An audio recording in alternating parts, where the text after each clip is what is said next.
If I can have your attention here, we'll get started maybe a minute early. What I'd like to do is welcome everyone here, and we have some new faces here. Certainly are very welcome to be here.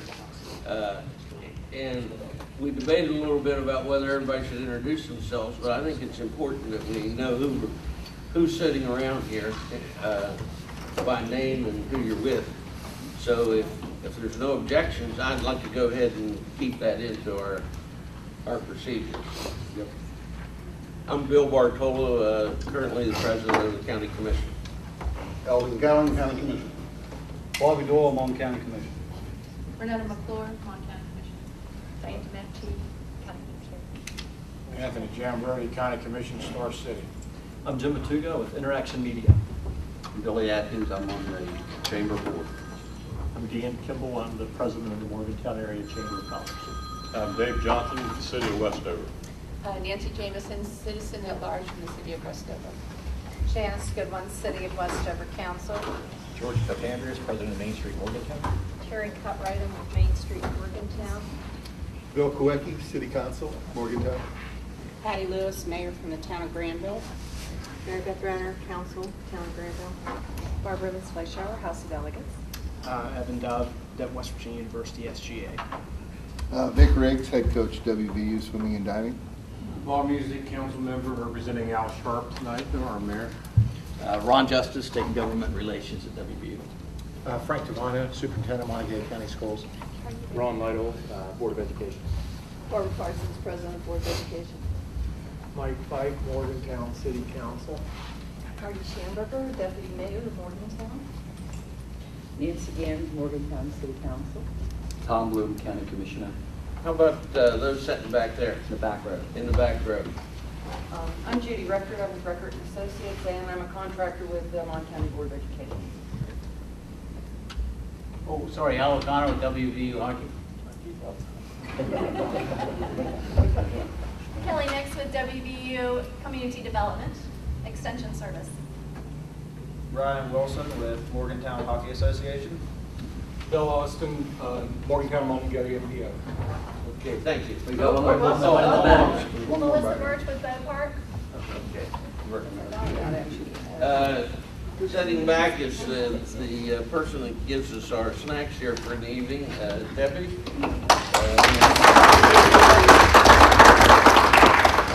I have a sign-up sheet. Diane would like for everyone to put down their name and who they're representing and the email so we can keep you informed of agendas and anything else that would occur. While that's going around, I just want to make sure that we're all on the same channel with ground rules. One thing that's worked very well for us has been the 1 hour time limit. And unless there's an objection, I think we ought to stay with that time limit because I think that's what keeps some people coming back, that they don't have to worry about being here for 2 or 3 hours every meeting. The other thing that comes right along with that is our agenda. For those who are going to do presentations, I would ask that you please keep to the time frame so that I don't have to remind you what it is. Because I will remind you what it is so that we can move on. The other thing is that this is not really, I don't think we intended this to be an open public meeting. I know we had one member of the public last week that spoke, and I think it's intended more to be a relationship builder, a cooperative effort of everyone involved with some type of organization behind them. Leadership. In a leadership type position or at least a facilitating kind of position. So if there's no objections, I think we ought to keep it that way. And if we get any members of the general public, then I think we're all in consensus that we can talk to them individually. Any objections? With that said, anybody else have any comments about ground rules? Yes.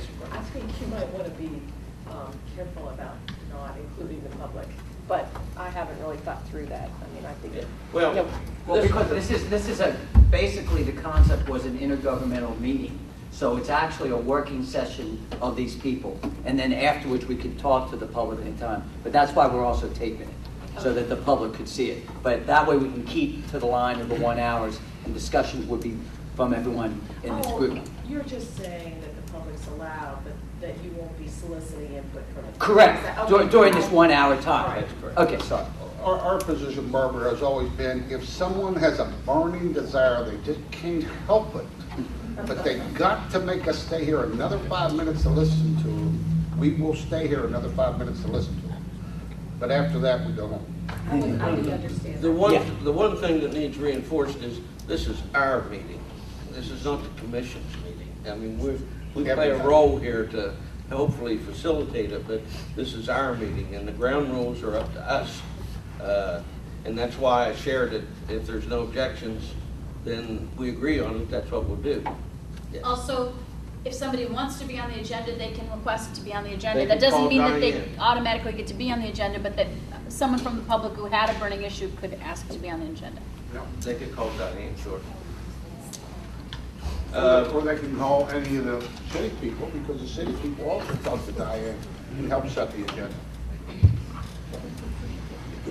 Okay, Jim Matuga, you're on the agenda. Thank you, sir. Good evening. My name is Jim Matuga, as I mentioned. I'm the CEO and founder of Interaction Media. Interaction Media is a marketing firm. We're based here in Morgantown, actually over on Star City. I'm a Mon County resident and have lived here for about 30 years. Some of you may know our work in the marketing field for the work we do with Mon General Hospital, the Better Together, Mary Lou Retton campaign. That's some of our work you may have seen out there in the community. And I certainly appreciate the opportunity to be here this evening to speak to you. The reason I'm here is pretty simple. I have an idea, it's sort of a groundbreaking idea, I believe, to market our county and all the communities that make up Mon County, to attract new business, to attract new employees, and also at the same time retaining the businesses that we have here in the county. Why is that important? Well, I've been fortunate enough to be on some really great committees and boards here in the community and have fostered some great relationships with the Chamber of Commerce, the Mon County Development Authority, Morgantown Area Economic Partnership. And one of the conversations that I hear all the time with regard to economic development is, whose job is it to bring new businesses into town? And you know, we all have a role in that. You know, we don't point fingers or anything like that, but say, you know, who is actually responsible for marketing Monongalia County to the outside world, not to the city and not to the residents of Monongalia County, but to the outside world, people in the United States. Well, the truthful answer is that's all of our jobs. But one thing that's missing is we don't have a process. We don't have a process that says somebody in California is interested in relocating their business to the East Coast, and they found out about Morgantown. What do? Well, we have websites, we have brochures, we have business cards, we have phone numbers and email addresses and so forth. But that strategy is called hope. We hope that somebody calls us and says, hey, I want to locate my business there. They want to make a trip out here. And I would argue that hope's a great thing, but hope is not a marketing strategy. I use that a lot, thank you. So that's what I'm bringing to the community, is a concept that is a process, a marketing process. It's not a website, it's not a cute video, it's a complete marketing process to do just what I talked about. For instance, if you're a company in Oregon, the state of Oregon, and you say, I want to open up an operation and expand my business to the eastern part of the country, you start looking around, you may have heard of Morgantown. You Google Morgantown, and what does that search produce? You may find the City of Morgantown website, you may find the Chamber website, and I urge you guys to do that. There's actually a video out there that talks about Morgantown in really nice detail, but it was produced in 2009, and one of the key spokespersons on that video was Coach Bill Stewart, and he's talking about what a great place it is to live in Morgantown, and that was in 2009. So those are the kinds of face that we have out to the public. And again, we're not talking about the residents of the county. We're not even really talking about people in West Virginia, although West Virginia could be a potential target market for us. But anybody that's outside of Monongalia County. So the plan that I've developed, and I've been working on this for several years, changes all that.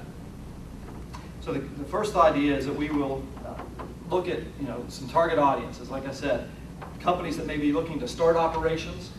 Maybe we've all heard that Morgantown's a great place to start your business.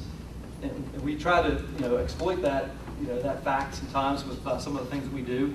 But startups, new companies that are looking to expand and so forth. But I also mentioned recruitment of employees, and one of the things that I'm interested in looking at is, for instance, we have large employers here that are having difficulty in attracting people to Morgantown. What's there to offer Morgantown? Well, that would also solve that problem. Let's say you have a hand surgeon that's being recruited by one of the hospitals in town, and they live in the Midwest somewhere, and they hear about this great opportunity, or maybe they're a chemistry professor, they're responding to a job post on a WVU job board, or a headhunter or something like that, and your spouse or yourself are looking, and there's not really a lot of great stories out there that say this is a great place to live. We all know what it is. Mon County's an awesome place to be. Wouldn't want to be any place else. But what about the outside community? Well, that's really about to change if we can do with this game plan that I have in mind.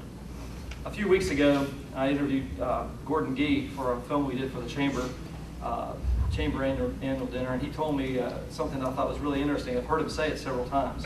You can't have great universities without great cities, and you can't have great cities without great universities.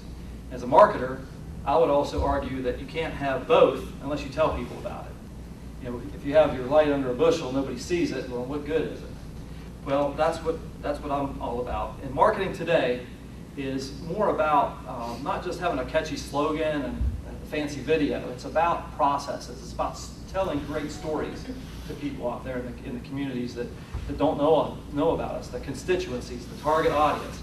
We always start with timely content. Everything's based around content. And what I mean by that, and you'll see here in my example in a second, videos, blogs, downloadable articles, case studies. We have tremendous business opportunities and business stories that are going on right here in the county. Nobody just knows about them. I had a great opportunity to meet with the CEO of Azimuth, Craig Hartzell, and just listen to his story and why did he choose to locate his business, a defense contracting business in Monongalia County, West Virginia, because of his close proximity with WVU engineering students and the ability to attract and grab those kids right out of school and put them to work. So those stories being told is what this is all about. Now more than ever, Monongalia County is poised to take advantage of this. I see everybody in this room. This meeting is a great thing for me to see, because this is what we're talking about. People in the community working together. It's not just about Morgantown. It's not just about Westover. It's not just about Blacksville. It's not just about Granville and all the great communities that make up our county. It's about all of us as one. So working together is what I'm really proposing here. This proposal has been talked about. I've presented it to the Chamber of Commerce, the Mon County Development Authority, MAP, County Commission, and thank you again for letting me speak today. So this is my plan, and I'm going to pass this around, and you guys can see a diagram. And I want you to, first note you're going to see is my plan is called One Morgantown, okay? But I don't want you to say, whoa, it should be one Westover, it should be one Granville. All right, this is the working title. It's called One Morgantown. One Morgantown is a website also. That's the center hub. You'll see this diagram. I'll wait till it gets passed around. I hope that I got enough copies. I'm not sure that I did. But the whole concept here with One Morgantown starts with a website, and it's a high-performance marketing-oriented website. This is not just a website that's built on WordPress or something like that. It's a high-performance marketing-oriented website. We're very familiar. We've been doing this for several years.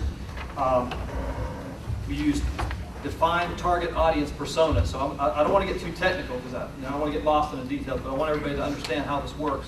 What we do is we target new companies in terms of recruiting new companies to the area. We target new employees that are hoping to move to the Monongalia County area. And we also, like I said, want to tell those stories of existing companies and hope that we retain those as well so that they understand that they're valued. In the website, we track those target audience personas. We go out and get them through Google, marketing, search engine marketing, social media, content marketing, which is what I mentioned a minute ago, and that's blogs and videos and downloads and so forth. But the whole idea here is that we don't want somebody to come to this onemorgantown.com website and hope that they send us an email. We want them to engage, and how we do that is we start a relationship with them online. where you guys are probably all part of some sort of marketing funnel and you don't even know it.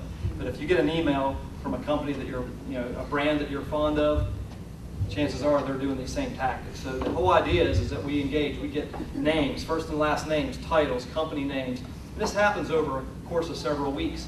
So we start a dialogue with folks. They've come in and they've watched a video, they've downloaded a case study, or they've downloaded an economic development report that we've gotten from WVU on the county future. And so now we have this whole relationship that we're starting to build. So the idea, think about this. We attract the CEO to our site. Again, let's take that person. She's got a company that she started in Oregon, and she's wanting to start an operation on the East Coast. And she comes to our website and says, wow, this is pretty interesting. Here's an introduction video, and it's 4 minutes long. She gets a really good picture of Mon County and the greater Morgantown area. And then she downloads a PDF about the economic outlook for Monongalia County that's produced by the School of B&E. And all of a sudden, we have her email address. And she gets an email from the county commission thanking her. And you guys don't have to do anything. It's all automated. You get an email from the county commission thanking her for her interest in Monongalia County. And a couple of days later, she might get an email from the president of the university saying that she hopes that the B&E report that we sent her was helpful in making a decision to locate her business. And then a couple of days later, we send her a testimonial from another woman-owned business that's been thriving here in Monongalia County. And then a couple of days later, we send her an email from the mayor of Morgantown or Granville. And so you see this becomes a whole thing. And so the ultimate destination is that Dan Kimball picks up the phone and calls the CEO and says, hey, we understand that you've read 4 of our emails. We appreciate that. You watched 3 of our videos. We appreciate that. You read 2 of our case studies. We'd like to have you come in for a weekend, you and your significant other, for an all-expense-paid trip to Morgantown, to Mon County. We want to take you on a tour, put you up in our finest hotel, and we want to show you all about what Monongalia County is firsthand. Wouldn't that be different than hoping that somebody calls you or hoping that somebody sends you an email? So that's just one little scenario that I mapped out here, but there are multiple different ways that this can occur. So the whole idea, again, I'm going to check my time real quick. The whole idea... Jim, let me, if I may suggest something. I think one of the things that goes through everyone's mind is funding. Yes. Great segue. Before your time is up. Great segue. Well, this is a beautiful thing. Typically, a campaign like this would be unattainable in terms of budgetary restraints from any one of the entities in this room. Like I mentioned, the Chamber or Mon County Development Authority. But my idea is to have everybody collaborate. And we split the funding up through multiple channels. I approached the County Commission and asked them if they would be the lead agency, the lead organization. We would have an agreement, my company, with the County Commission. And then we're talking about a 3-year game plan that this would occur with. And the County Commission would be sort of the parent agency, if you will, that would, I would send the invoice to the Mon County Commission. That would be our agreement. But everybody who contributed, all the different towns and entities, you can see on my funding streams at the bottom and center of that page, Mon County Commission, Chamber, Development Authority, MAP, all those different entities could contribute part of the budget. And that way, the resources are spread out. Everybody has buy-in. Everybody has a say. Everybody is getting feedback. The other thing about this, does that answer your question with regard to the funding aspect of it? Yeah, I think that some of the entities would want to be a little more definite. Yeah, in terms of numbers? What the cost yes. is projected to be. I can get into that right now. What you see is their share. Absolutely. Now, this is a working budget. Cost and return, too. You need to tie what you see as their share is what the return would be. Absolutely. Individually, Absolutely.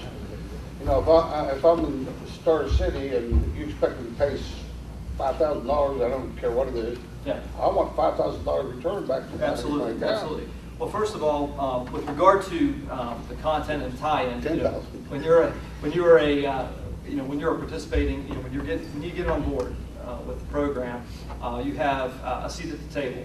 Okay, we're going to have monthly analytic reports that'll track detailed whether somebody clicked on a particular Facebook post and actually went through 15 steps of this program. We can show you that minutia of detail. You have a seat at the table, your message is being told, you have all sorts of linkage to your own personal community sites or your organizational sites. So that's all built into that. And you also help with the messaging as well.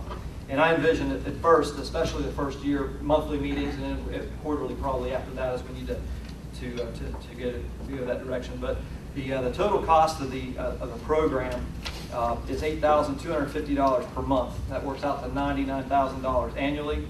Our regular price for that is about $97.50 a month, so we discounted that $1,500 a month in order to try to get the business, because we believe that this is going to do wonders. It's going to do wonders for everybody. And the Mon County Commission breakdown, as the lead agency, I had you guys pegged at $4,125 a month. Mon County Development Authority, $500 a month. Morgantown Area Chamber of Commerce, $750 a month. Morgantown Area Economic Partnership, $500 a month. Any of the municipalities, if they wanted to participate, would be $500 a month. The Greater Morgantown Convention and Visitors Bureau, $750 a month, and West Virginia University, $1,125 a month. Very good. Thank you. Your thumbs up. Perfect. Well, I'll stick around for the rest of the meeting. If there's any questions, I will certainly entertain those. Okay, thank you. Karen. Just be respectful. Do I get an extra 5 minutes or just? Well, yeah, just you want me get to- 15 minutes. I didn't cut him off. Okay. He got his 15 minutes. Okay. You get yours. Okay. Well, and I appreciate, and I'm Terry Cutright with Main Street Morgantown. Just very briefly, because we want to talk about the opportunity that we think we're able to bring to the table. But our organization this year, and many of you were there, we celebrated 30 years, which is quite an accomplishment for a Main Street program. We're considered to be a very mature Main Street program. I'm about 10 hours into my 25th year. My anniversary was today that I started 25 years ago. What we'd like to talk about is the opportunity for other communities. A lot of the things that our organization does are just not visible, and we think that we do have some value, and we can talk about expanding that to some of the other municipalities in the room. A lot of people identify our organization with, oh, that's just that fun group that throws parties downtown or holds festivals. Behind the scenes, just a little bit more, very similar to, and Jim was a great segue, economic development, recruiting business, retaining business, operating a nonprofit organization, building consensus, looking for volunteers, identifying your challenges in your area, also then looking at your opportunities and capitalizing on that. Our organization has been a part of the state Main Street program since 1990, and then we network through the national Main Street. But one of the things, and the State Main Street program is actually housed within the Commerce Department of State Government. So people said to us when we joined the State Main Street program, well, how much money did you get? They thought a check was going to arrive in the mail. We said, we did not get any check, but we started to get technical assistance and support and training. So for these last 25 years, Main Street in Morgantown, the downtown, later on in 1995, the Wharf District, we were able to capitalize on that. The state identified probably about 4 years ago that not every community can have a Main Street program, but that's not to say that that area or that municipality should not take advantage or take full advantage of having the value of economic development. They developed a program called On Track. Probably most of the mayors in the room, you maybe received a letter at some point in time. And this is for smaller communities. A lot of times it's a community that just can't put together $30,000 of resources to be able to have a Main Street program, have paid staff. And throughout, and what I'm going to pass out here, you may have for everybody. This is a program detailing the On Track program, and it'll give you a map of some of the communities. One of those behind the scenes activities is by being a part of the state program, I have a responsibility. It's a give and take. They give services and provide me with training, but I also have to help. So I'm in a mentoring situation with 3 on-track communities right now. I mentor to Elkins, Wheeling, and Charlestown. Through some discussions with the County Commission this spring, we started to talk about the nature of our organization and what we do, and somehow the conversation just continued to flow, and the thought process on if this community has the asset of being able to have the human resources that our organization does, having the knowledge base, is there the ability to expand that to the other municipalities?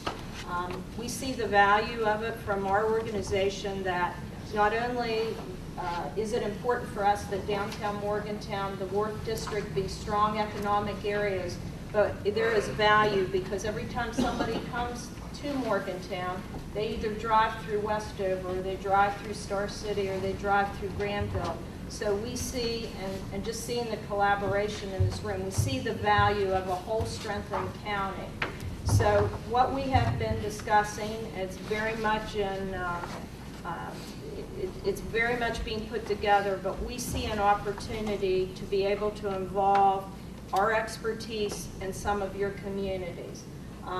This could possibly, and when we talked about it, very similar to how we all hire consultants and we have deliverables. You know, we will deliver this. We will put together this kind of report. We will work in this direction. We'll look for volunteers. We'll look for grant opportunities. So we think that we can do that, and with the help of the commission, and if the municipalities have an interest in that, we will model this very similar to how when we became a part of the state Main Street program, I guess we first thought that they were, going to come from Charleston and tell us what we needed to do in downtown Morgantown. It was not that at all. They said to us, what direction do you want to take? Where are your priorities?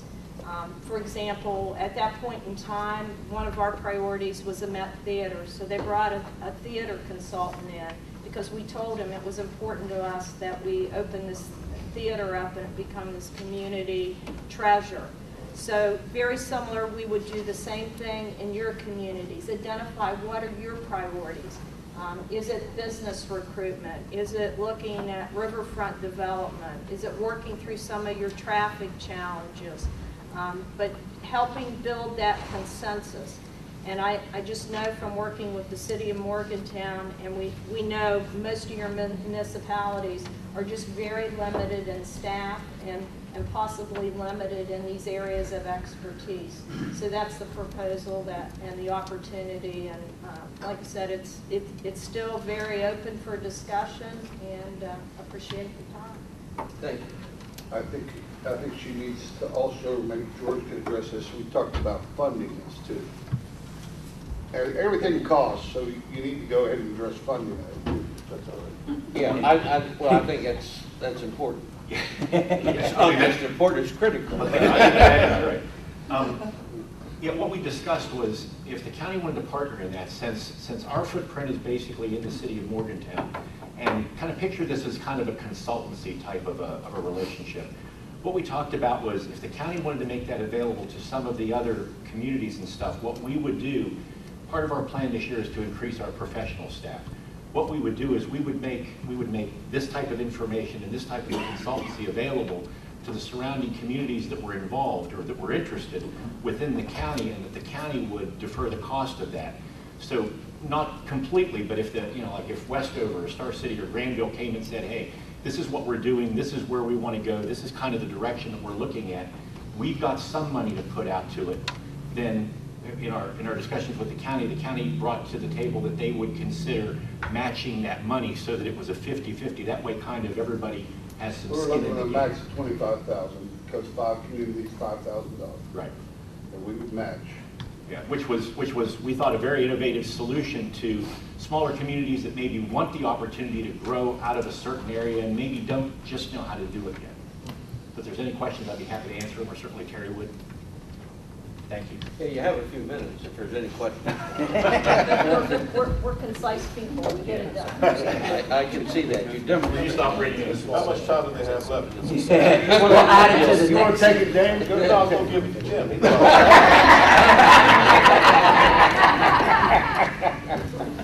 Moving on, the next topic here is the road maintenance fund, and what I'd like to do is to ask Eldon. He has been our point man with Charleston on this and sort of the legal aspects of this. So if you would, I'd like for him to give a brief description of how we got to where we're at and where we're at. Okay.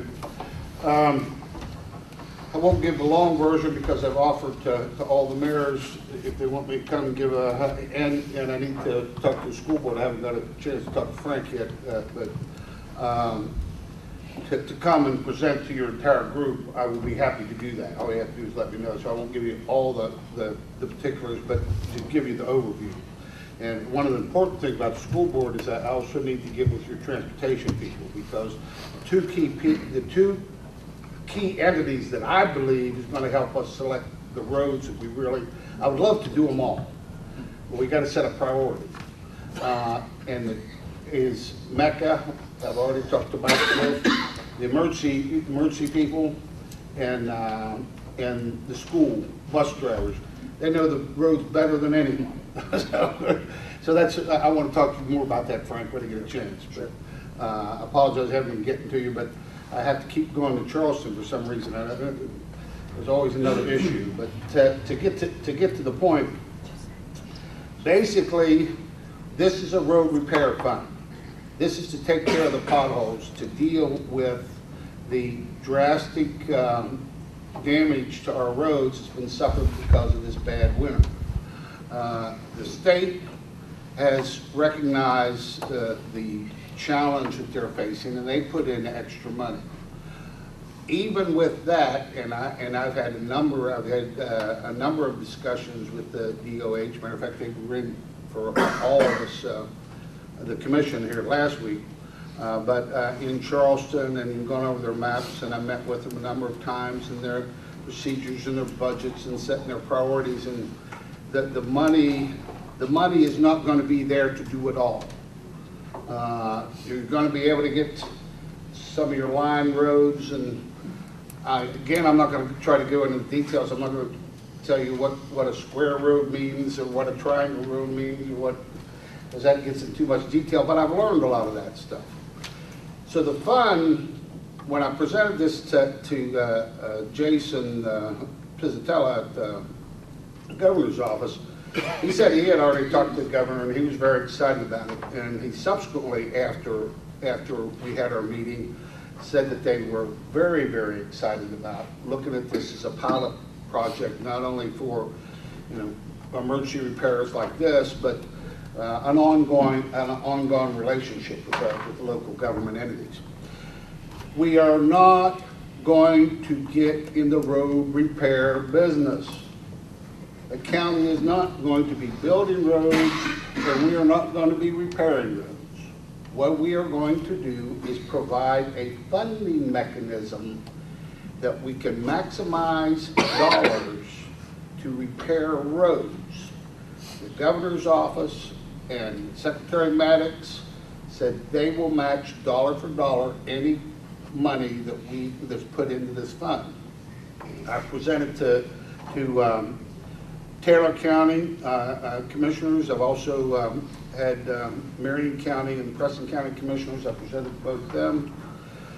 The idea is that this fund is to reach those roads that they're not going to be able to get to. If you've got a school bus that's got to go down, and I lived on Owl Creek Road. If you know where Owl Creek Road, it didn't have a name then. It started at Grafton Road and ended down at the old Weirton Mine. The school bus seldom got down there if it was a bad rain, let alone snow. And the road was really rough. So I know there are roads in this community that they will never get to, that buses might have a problem getting into if we don't do something to repair. So you take this money, and they'll match it dollar for dollar. Anyone that contributes to this fund will help participate in deciding how that's going, where that money's going to be used. Again, like I said, there was some question, and I got a little upset because I thought they were accusing me of ethics violations, but then I found out they weren't. They were just trying to keep me from an ethics violation. So if you want to donate, and I'm not asking you to donate, if you want to donate, you can look for matching dollars. You put it in that, you can earmark it. Question was, well, how are you doing it? Public health and safety. Likewise, like the school board, you can do it for I see, and there might be other things, because Frank, you know a lot more, Barbara, you know a lot more than I would, but there might be other categories where just simple maintenance on your bikes, protection of your children. But that's how we justified it, and I explained that to the governor's office, and they said, absolutely, this is public health and safety. So we're putting $50,000 as seed money in, and then we're getting the count, and Bill Austin just told me here that he's got more local counts than I even got from the DOH, that we can figure out the count, and we can all get the, when we get this fund, we get our matching dollars, we sit down with the DOH and the engineer, the local regional engineers, and the counties that want to participate. And what we do, because the road doesn't stop at the county line. For instance, as talk about Marion County, Blacksville over to Fairview. I can't remember what that road is, but 218. Well, as I talked to them, the count went so far from Fairview and so far from Blacksville. So there was a chunk in there over the mountain that didn't carry the count, so that might be a part that doesn't get taken care of. That's where that fund would go. Say, okay, we want you to finish. The other advantage is that, as I was explained, it was explained to, the biggest cost in a contract for repairing roads like this is moving equipment. That if, and like they said, well, if the county competed against us and tried to contract themselves, that's why I emphasize we're not in the road building business, that if we did a small job, or a little job here, a little job, or 100 coming out of Granville, there in Granville, or different parts of Granville, if we did a small job, it could be as little as $28 per $100 spent of actual road repair. And that's worst case scenario, according to Greg Phillips, but that's the worst numbers he's ever seen. So our plan is to get all the groups to participate. If you want to participate, then we'd sit down with the DOH at a meeting like this with all the maps and things and says, okay, this is what we got, and this is how we're going to do it, and the school board transportation people will be saying, well, we really need this section because there's a number of young people in there. You know, the chamber may say, well, we got this area going in, and there's a development area here. We really need that road finished in. The development authority, same sort of things. So that eventually, in WVU, I've talked to WVU about this also. You know, there might be certain areas that they need with their development and their plans done, and we'll all sit down and we'll all agree, just in a cooperative group just like this, okay, we've got $250,000. DOH got this, DOH is going to do that, and we all will cooperatively decide where we will spend that $500,000, that $250 of ours, and the $250 from the state, the $500,000. And if our goal was realized, every pothole will be filled this summer. Let me just clarify one thing, Eldon. Yeah. I think I want to make it clear that if Westover, for example, put in $10,000, and that gets matched by the state. We're not gonna take Westover's $10,000 or $20,000 and spend it in Star City. No. And the same thing applies to Morgantown. You know, the municipality that contributes, or the entity that contributes, we're gonna look at roads within the scope of that entity. So I wanna make sure that no one leaves thinking, well, if we contribute, someone else is gonna get the benefit of our contribution. That's not the case. And the other thing I wanted to clarify is when we met with the Department of Highway officials, 218, you happen to mention 218, well, they very clearly told us that 218 wasn't on their list. So that's a classic example of if 218 is bad. Now, we can take some of our funding, or if an entity says, you know, we'll agree to that money being spent on 218, then we can do that because the state will match it. So there is a broader outlook on the potholes because our driving force here is safety. But it doesn't necessarily mean that you'll be compelled. If the school board says, well, we've decided that we'll contribute, but here's the roads that lead to our schools that we want this money to go towards, then that's what we need to do because that's what we've committed to. Right, that's the commitment. So you're going to get a benefit by participating if you decide to participate. But I wanted to just clarify that. And two other clarifications that we learned with the DOH. The first is they have the one type, which is the pothole patching permanent, which we could have different groups to do. But the second is maximizing something that we learned called skipping. Whereas, as Eldon said earlier, you have this area, this is not done. If we help fund this, they will then continue it. Therefore, you're not paying for moving any of the equipment. So you're getting more paving done per dollars. And this is what we would be looking at.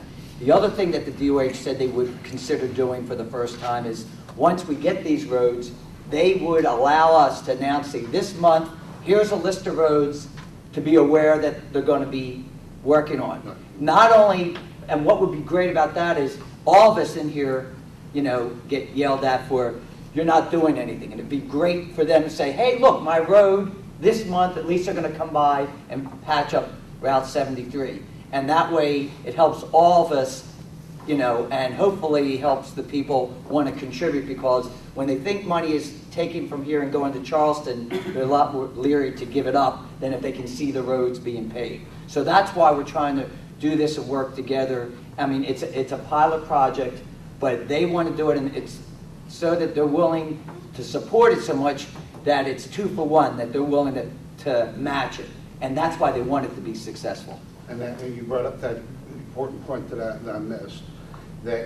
One of the things, one of my requirements when I sat down there initially was that no funding that's dedicated to Monongalia County or this region will be taken away from this project. It will still be spent regardless of how much money we come up, what is allotted. And the second thing is that the money that the matching money will not come out of the road fund, but actually is coming out of the governor's office itself. Yes. So it won't take away from other counties or other regions, because that's the other thing I emphasize. I don't want other counties and other regions to feel like, well, we got money and we're stealing it from them, and they're not getting their roads fixed. That is not the case. Any questions? Thoughts, ideas? Yes. Just a clarification. The list that Mr. Bloom was speaking about, is that the list that DOH already has on their agenda to be paid? So we'll see that before we... DOH, the representatives with us that met with us from DOH, identified the route numbers of their priorities. Right. Okay. Now, exactly where on those, we should be getting that from them. Because for us to make local decisions here, we need to know where they're going to take. Exactly. And one of the other aspects of this proposal is that we can piggyback. They've agreed that if, for example, if they're going to come into Route 7 and they're going to pave, and there's, say, the Brookhaven Road, needs potholes fixed. It's possible that we can work a deal with them that the contractor will not only do Route 7, but they'll do the Brookhaven Road, and we'll just piggyback and have to pay the additional cost to do the adjacent road. And that's the way, that's the same way they'll work with municipalities. Now Dave has already addressed this because they do a lot of their own road work, so it's going to depend on your own municipalities. But let's say, for instance, you've got a paving plan in Granville, you want to pave these off streets.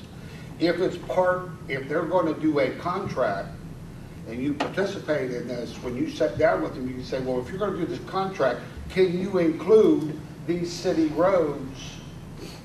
Now, the fund that you donated and the fund can only be used on state roads, but Harry Bergstrom and Greg has both told me that if it could be worked out, they would be in tune with the idea that you could piggyback your contract on the contract, again, to avoid moving equipment for your city projects. How does that work as far as the bidding process goes? Pardon? What if the particular contractor that's doing that section of road is not one of the contractors that bid on our paving project? We have to put that out to bid every year. Yeah, well, they have to too. They have to too. I mean, they put this out for bid too. They're going to decide what they're going to contract out and not contract out. Yeah, but it does create a problem. I mean, timing is difficult. Now, this money that the money that they've got to spend by June 30th. Right. This money will go on beyond June 30th till the job's finished. Plus what we learned, excuse me, what we learned this year, we can apply to next year. Yes. What we learned, not what we do, what we learn. Right. Yeah, right. They're allowing us to go into another fiscal year. Right, but that would create a problem. Yeah. I mean, you got people are already out there. They're making their plans and they've got their bidding contracts out and stuff. And if it's not the same as what DOH is using, it's a problem. Yeah. Well, the one aspect of this I think that's different, and I think sometimes how you frame this is whether you're going to have the difficulty. And it's not, for example, it wouldn't be the city of Westover doing it. You would be assisting the state in getting it done if you piggyback. So it would not apply to your existing contracts. That same thing with this fund. We got into a lot of discussion about tax dollars. This is not tax dollars, so to speak. This is our contribution to this fund. We're not running it through like property taxes or any other tax. This is the same way when we give money to senior centers, when we give money to Main Street Morgantown. We're supporting activities in the community. We're not saying that the tax dollars directly are going to affect your allotment, although they indirectly affect it depending on what we have in terms of revenues. But I think you have to frame this issue right to understand it, because you can really confuse it and misunderstand it. This is a separate initiative to address potholes and assist the Department of Highways in getting our roads fixed so that we don't have safety issues for motorists as well as car repair issues. I just have a question. How long is this pilot program? Until we fill all the potholes. Or until our money runs out. Which is probably the money running out. Most likely the money running out. Dan had a question. You mentioned about entities across the community putting skin in the game, if you will. Yeah. Is it possible, should a private scenario, a private business or whatever, opt to want to do that? Is it receptive that way, or do they have to be? Yes, it doesn't worth the money. It doesn't. The only restriction that Jason said the governor might have is if I come down there with a fund that says I got $2,000, Governor, where's my other $2,000? He said they might have to put a cap on it. He says there's no other restriction the idea, as Bill, tried to reiterate what Bill said, is that this is a fund not for Monongalia County Commission. It's not Monongalia County Commission fund. This is a fund for Monongalia County to support the Department of Highways. So if a private entity, let's say there's a private business, okay? Well, Milan or anyone, say there's a private business, and they have to be located in an area that a road that doesn't end up on the priority list, not planned on paving, and they say, well, we really will make a difference to our business if we get this paved. They can write a check to this road fund, to the sheriff of Monongalia County road fund, and who the contact needs to be, and they need to notify who the contact needs to be so that they will, when we sit down and participate, their road will be in this plan. Let me interject, we're on a time frame. You had one. Well, I'm just curious. Sometimes it sounds like this might have to do with road paving in some situations if you're extending the state paving contract in an area, or alternatively, is it to fill potholes in an area that's already being paved? The Department of Highway officials addressed that. They said they may have to do a strip paving. In other words, if the potholes are severe, like Route 7 across from Marilla Park, there's no way they're going to patch that road. Yeah. That road is going to have to big be repair. rebuilt and paved in a strip fashion.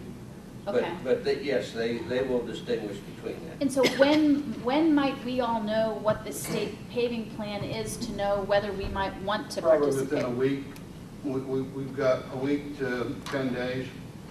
I think they have their preliminary priority list, and Greg Phillips, he's been ill, but he's supposed to get his number. And you got to understand, this is not a, we're going to sit down and this is it, because as they explain, they have their priority list, but that doesn't necessarily mean they're going to get it done. If they have a slip or a slide or a major road washout or something like that, they've got to pull money from this to go over and fix that.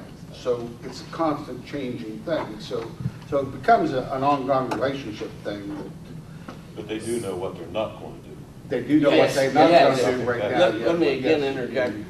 We're on a time frame here. Let me suggest to you that if you'd like, give us a call and we'll come out if you're having a council meeting or whatever, and you want someone to come out and talk about this. We'll be glad to do that. Just call in and let Diane know. Barbara, if you want us to come talk to the board, Board of Education, whatever group. Thank you. So we move on to the joint recreation facility. Ron, you want to lead this off? Thank you. I appreciate it. I'll try we to stay. got 10 minutes, 9 minutes. I'll try to. You get 15. Well, thank you, and I just want to say that you know, there's a lot of value to this group, because but not for this group, we probably wouldn't be having this discussion right now, because it's almost hard to believe that the last facility that WVU built, and I know Coach Riggs is here tonight, and he's pretty excited about maybe getting a new facility in the future, but believe it or not, up until last year, until we started the baseball stadium, was our football stadium, which is 34 years old. Now, we did do a renovation to the soccer stadium, but if you think of all of our facilities, that's the last one. And we have not been at this time period that we are right now. And so what happened, I'm going to give you an overview and then kind of give you some observations of our discussions, and then maybe some action items, and then let you all direct us from there. But if you stop and think about it, probably in all of our lifetimes, this is the first time that we've had an opportunity where WVU will be building new facilities. So Oliver Luck came to the last meeting, and he said, we intend on building some new facilities. But because we have this group together, there's value to get the opinion of this group to see whether or not there would be some interest in having facilities that could be shared. For example, right now we share aquatics with not only the Board of Education, but with other groups, swim clubs, other outside groups. In fact, PE, which is part of WVU, they share that facility. The track, which is, we think of everyone running around, but if you go over there tonight, you probably will find people walking around the track. There's a lot of community use at the track. So he pointed out to two primary facilities that he would like to explore, that being the track and an aquatics facility, that he would like for us to come back or to maybe think about this, get some thoughts on it, and come back and give him, or all of us have an answer, yes or no, we'd be interested in looking at some shared use. The timeline, if you recall, he said he'd like to know something in the next 6 to 8 months and go to construction somewhere in the next year to 18 months. So the long and short of what happened is Commissioner Callan, I think, chaired the last meeting and asked us to put a group together just to explore that question. Our group was a finite group.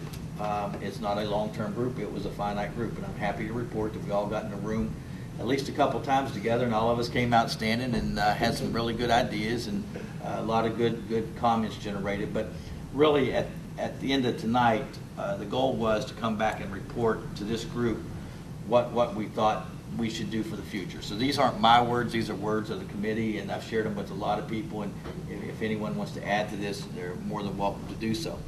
But the answer to the primary question was yes, there seems to be a willingness of people to sit down and explore the possibility of looking at recreation facilities in this community in a shared nature. And the importance of that is from a number of standpoints. One is quality of life issues. That's really, really important when we have people in this community, all of our communities, not just the city of Morgantown, but the county and all of our other municipalities. It's very important to have those quality of life issues. Economic development, you see that. Wellness, we're fortunate to live in a community with good health care delivery, but we unfortunately live in a state that wellness is not at the top of the list. So recreation facilities, they're very important to the wellness of a community. So I think we had a lot of interest, in looking at those things. Some general observations that when we started into this, and one was that we have numerous facilities in all parts of the county, and these facilities all need to be included. You can't just look at one facility and say, oh, we're going to build a mega facility, but we have to look at it in a very comprehensive way. One large facility probably wouldn't meet the needs. The recreation opportunities in this town and this community are very diverse. If you think about it, we have everything from boat docks to 4-H camps to lodges to theaters to rail trails. So we have a lot of things in this community that other communities do not have. There's a need for family-centered recreation, which is very different than what Oliver was talking about in what was probably more of a competitive nature recreation facility. But it was the general consensus of the group and just some thoughts that we needed a family-centered recreation with a programming center, and it could be located or should be located near the core of Morgantown or on routes where it was easily accessible for after-school programs, for bus transportation, for kids to walk, for families to walk. And we talk about kids, but one of the things that we pointed out, this community has a big need for senior activities, and senior recreation is very important. There's a need for competitive facilities to be shared by the Board of Education, by WVU, by the SSAC, fairs and festivals, all sorts of things that we have that need. Other West Virginia communities do not have some of the opportunities that we can take advantage of here.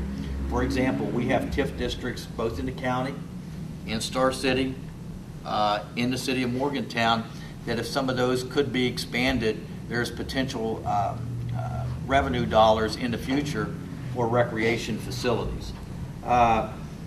The one observation, and I think we all knew this, but there's multiple organization structures within the city. You have, just to name a few, most of our municipalities have some sort of a park board or a park system. You have Milam Park, which is a private nonprofit group. The county now has a park system. Bow Park obviously has been in existence from the old county consolidated recreation system, which is about 40 years old now. So you have a lot of different structures, at least 5 different structures that exist in this county. The last comprehensive planning that was done in regards to recreation in this community was the county's never done a comprehensive recreation plan. Boat Park updated their master plan in 2008, but the last full master planning exercise in this community was held in 2002 for Boat Park, and it was updated in 2008. Milan Park last updated their plan in 2006 in a plan that was done in 1996. Westover and Granville has kind of been just moving plans in motion. Dave's got some activities. If you all remember, the county fair and the pavilion over in the Westover, used to be a very active site back in the late 90s, or late 80s, early 90s. Star City put their park plan in their master plan, so there's probably a big need to do some master planning in regards to parks. The last two observations, there are at least 2 community groups here in town that have moved forward with recreation planning outside of governmental agencies. I think both of them have people here tonight, and that's a very, very good thing to have in the community, that you've got that much grassroots support and that much support for recreation. And many of the existing Board of Education facilities are used for community recreation, but a lot of times we don't count that in our recreation mass, meaning that there's different leagues and aerobics classes or whatever that would be that use our gyms and other opportunities in our school system, but we don't necessarily put them into our park inventory. Some action items that the groups kind of felt that they'd like to see as we move forward: to request that the Mon County, that this group right here, maybe put together a group to move forward that would continue to look at recreation opportunities in the future, to get a stakeholders group and have representation from nonprofits and all the governmental agencies and make it some kind of an official group of this body. The second would be, it would probably be a good idea in the near future to hold a public meeting of some sort, just to get a read on the community at large and how they feel about recreation and what importance they place upon it in the community. To encourage all of us, all of our governments, to work collectively and explore contracting with a company with the expertise and the ability to update our recreation plans. And I know some of that's already in the works, but I think it's very important to mention. This company should have the ability to provide feasibility studies for new opportunities and guide the community in the planning process, provide national models of recreation opportunities. We're very fortunate in this community to have a great deal of people with a great deal of resources, knowledge, and expertise in recreation. And coupling that with a planning group could really be very advantageous for the community. To encourage local governments and nonprofits to collectively develop MOUs in the short term to explore ways to work together and share resources. For example, mowing, equipment use, those sorts of things. That there's a lot of duplication. That was one thing that was noted, and it would be good to just sit down and talk about that. For example, the other day, Jamby and Melissa Birch, who is the new director of Bow Park, and we got in the same room just to talk to Brailsford and Dunleavy on some planning that they're doing in the community. They also happen to be the planning firm, I think, that's doing the baseball stadium. They did our rec center and did the last Morgantown comprehensive plan for our rec center. Mark, that was what, 1996 or something like that. Are you close to through? Very close. To embrace the 2 community groups that are working on recreation plans and bring them into the fold, make them part of this, because that's very important. To form a subgroup, because the biggest thing in this county is finances and looking at what the cost of this is going to be. What we did find is Monongalia County is the only county in the state without a state or city levy, which means the governments bear the whole cost of recreation, and none of the fees are paid by any of the levy support. So having the expertise to do that. And then finally, to construct facilities, or when you move forward, to look at revenue generation facilities that can support other facilities and build a system based on that. So the recommendation would be to look at exploring some of those things, and maybe everyone take back to their governments an idea of continuing and come back to you all in the next few months or the next month and let you know if that's a possibility. Okay, thank you. What we need to decide before we break up is our next meeting date. Suggestion? I think we've been meeting every 2 months. do we have a need to meet more frequently than that? Diane, you have a calendar? Every other month or every Oh, every 2 months, I think, we'll meet, or every other. So the first Thursday in June then? First Thursday in June? How's that? How about Wednesday? Wednesday? Which is better, Wednesday or Thursday for people? Wednesday. Wednesday a better night? Wednesday? Anybody else have Any problems with Wednesday?